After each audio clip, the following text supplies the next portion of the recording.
रत्ना, राजकुमारी रत्ना, तुम वहां शिव मंदिर में पूजा कर खड़ी क्यों हो गई? आओ मेरे पास, महल के अंदर आओ।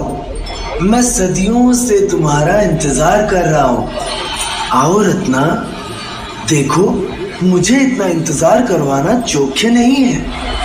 आओ रत्ना, आओ। देखो महल के अंदर तुम्हारा सिंध इस वीराने में कब से तुम्हारी कदमों की आहट लिए बैठा है। मेरी प्यारी राजकुमारी रत्ना। श्वेता हाँफते हुए अपनी आंखें खोलती है।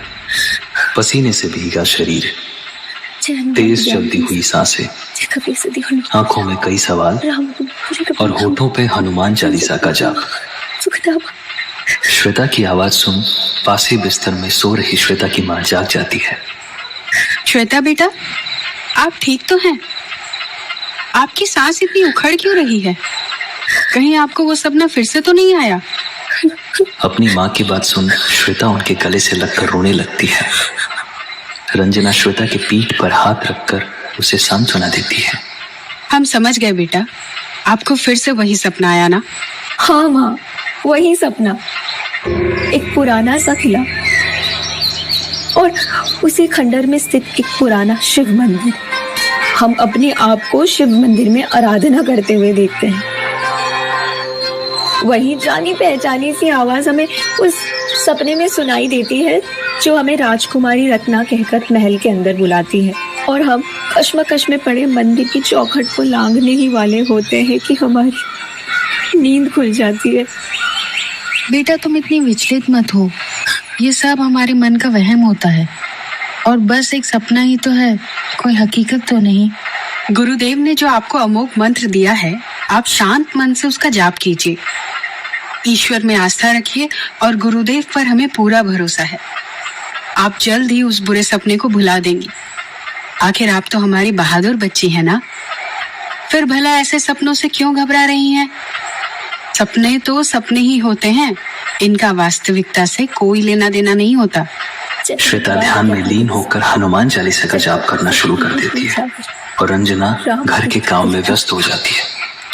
काम करते करते उसे गुरुदेव की बातें याद आती है जो उन्होंने श्वेता के लिए बोली थी। श्वेता की कुंडली में साफ दिख रहा है कि इसका 16वां साल बेहद कष्टकारी रहेगा। इसके किसी मानसिक रोग से ग्रस्त होने की आशंका है। मेरे अनुमान से ये सपना तब से आना प्रारंभ हुआ है जब से श्वेता राज परिवार के किले में सैर करके आई है। तब से ये सपना उसे नित्य दिखने लगा है। जी, आपने सही अनुमान लगाया है गुरुदेव। या तो ये इसके विचारधारा का अंश है या फिर क्या गुरुदेव? हो सकता है कि इस स्वप्न से उसके पिछले जन्म का कोई संबंध है। इसके पीछे कोई राज है जिसे अब श्वेता को उजागर करना होगा। हम श्वेता के लिए एक मंत्र दे रहे हैं।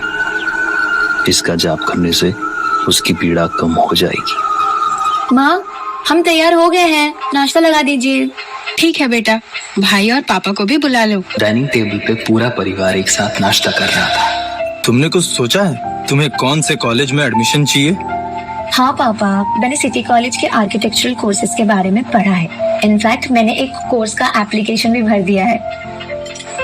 ये तो बहुत अच्छी बात है कि तुम्हें अपना मनचाहा कोर्स भी मिल गया। पापा, आप मुझे इतना भी सर पे मत चढ़ाइए। बस भगवान से प्रार्थना कीजिए कि मुझे एडमिशन मिल जाए।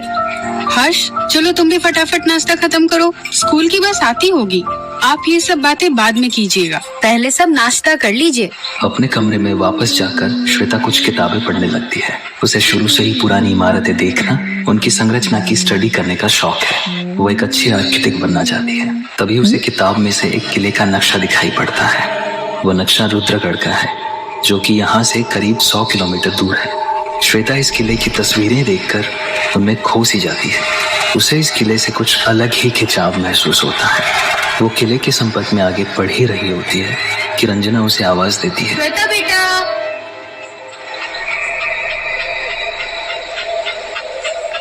रत्ना,